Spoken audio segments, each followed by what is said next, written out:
যদি সরকার এভাবে দলীয় রাষ্ট্রপতি নিয়োগ দিতে থাকে, যেভাবে হলো শেখ হাসিনা ছাত্রলীগের একটা ছোট্ট ক্যাডারকে ধরে আনি নিয়েছিল, বিএনপিও একই পথে যাচ্ছে, তাহলে যে রাষ্ট্রপতির যে পদটা হেড অফ দ্য স্টেট, এটা কলঙ্কিত করা হচ্ছে। যদি এই কলঙ্কজনক অধ্যায় চলতে থাকে, আমরা একটা সময় দাবি তুলব যে রাষ্ট্রপতি হলো ডিরেক্ট ভোটিং এর মাধ্যমে হতে হবে। রাষ্ট্রপতি কোনো দলীয় ব্যক্তি হইতে পারবে না, রাষ্ট্রপতি কোনো গরিব পরিবারের হইতে পারবে না।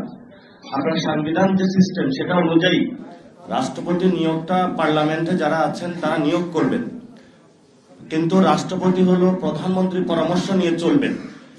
এখন আমরা দুইটা বক্তব্য পেয়েছি। রাষ্ট্রপতির নিয়োগের ভার কে হবেন, স্থায়ী কমিটির একটা মিটিং বসলো, সেখানে আবার একজনের কাছে ন্যস্ত করা হলো। তাহলে পুরা বাংলাদেশের মধ্যে 18 কোটি মানুষের মধ্যে একজনের দায়িত্ব হলো রাষ্ট্রপতি হলো নিয়োগ দেওয়া। তাহলে পুরো যারা রাজনৈতিক ব্যক্তিবর্গ, পার্লামেন্ট, পুরা মানুষ, তাহলে তাদের কি প্রয়োজন? ফলত এটা আনডেমোক্রেটিক, এটা গণতান্ত্রিক কোনো প্রক্রিয়া না, এটাকে আমরা ধিক্কার জানাচ্ছি।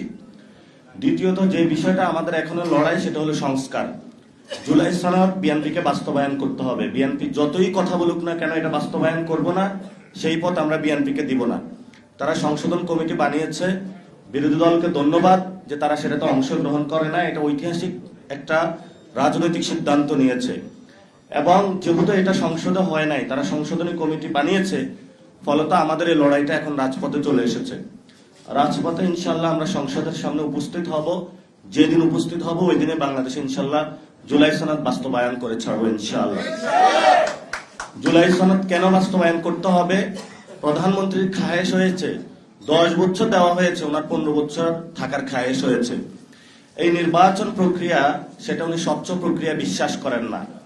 আমরা বলেছিলাম যে গত 17 বছরে শুধু বিএনপি অথবা জামাতের নেতাকর্মী হওয়ার কারণে কেউ বিচারালয়ে গিয়ে বিচার পায়নি। আমরা এটা আর নতুন করে দেখতে চাই না। সেজন্য আমরা বলেছিলাম আলাদা সেক্রেটারিয়েট কমিটি করতে হবে, সেক্রেটারিয়েট বিল্ডিং থাকতে হবে বিচারালয়ে। সেটা করাও হয়েছিল, কিন্তু বিএনপি সরকার এসে বাতিল করেছে। প্রত্যেকটা জায়গা ডেমোক্রেটিক সিস্টেম দেখতে পাচ্ছি অগণতান্ত্রিক শাসন ব্যবস্থার দিকে যাচ্ছে। ফলত এই সরকারকে জুলাই সনদ বাস্তবায়ন করতে বাধ্য করতে হবে। কারণ তারেক রহমান যিনি বলেছেন যে জনগণের ভোটে উনি নির্বাচিত হয়ে প্রধানমন্ত্রী হয়েছেন, এই ভোট একটা ভোট ছিল না, 2টা ভোটে হয়েছেন। ফলত একটা ভোট মানবেন, আরেকটা মানবেন না, এই সুবিধা আপনাকে অত দেওয়া হবে না। যেটা সত্যি বাংলাদেশের মানুষ ভোট দিয়েছে, আপনাকে ওইটা মানতে হবে। যদি না মানেন, তাহলে যেই গদি জনগণের, সেই জনগণের গদি জনগণ ফেরত নিয়ে নিবে। অনেকেই সরকারি অফিসে বসেছে, মন্ত্রী, এমপি, প্রধানমন্ত্রী গদিতে বসেই মনে করা শুরু করছে এটা আমার গদি। এই গদিতে অনেক লোক গিয়েছে এসেছে, গদিটা হলো ক্ষণস্থায়ী। এই গদি বাংলাদেশের জনগণের। ফলত বাংলাদেশের জনগণের গদিতে যারা বসবে, বাংলাদেশের জনগণের পক্ষেই থাকতে হবে। তৃতীয়ত যে বিষয়টা আমাদের সবচেয়ে বড় লড়াই, সেটা হলো আমাদের ভাইদের বিচার।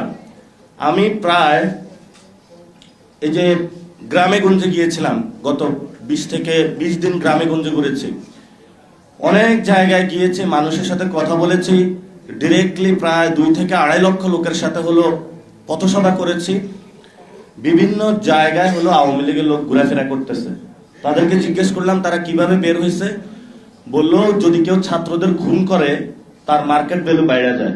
ওসি এবং ওইখানের স্থানীয় নেতারা বসে 5 লক্ষ টাকা দিলে মুক্তি পাওয়া যায়। ওসির রুমে বসে ওই দলের নেতা এবং ওসি বৈশা, ওসি বলে 2 লাখ টাকা রাখি, ওই নেতা নেয় 3 লাখ টাকা, বলছে তারা ছাইড়া দেন।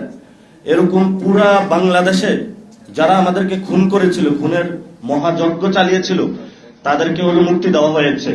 এবং তারা এলাকায় গিয়ে যারা রাজপথে নেমেছিল তাদেরকে ধমক দিচ্ছে, তাদের ফ্যামিলিকে ধমক দিচ্ছে, তাদের ঘর বাড়ি জ্বালিয়ে দিচ্ছে। আর যারা সিনিয়র নেতৃবৃন্দ, তাদের তো কথা বাদই দিলাম।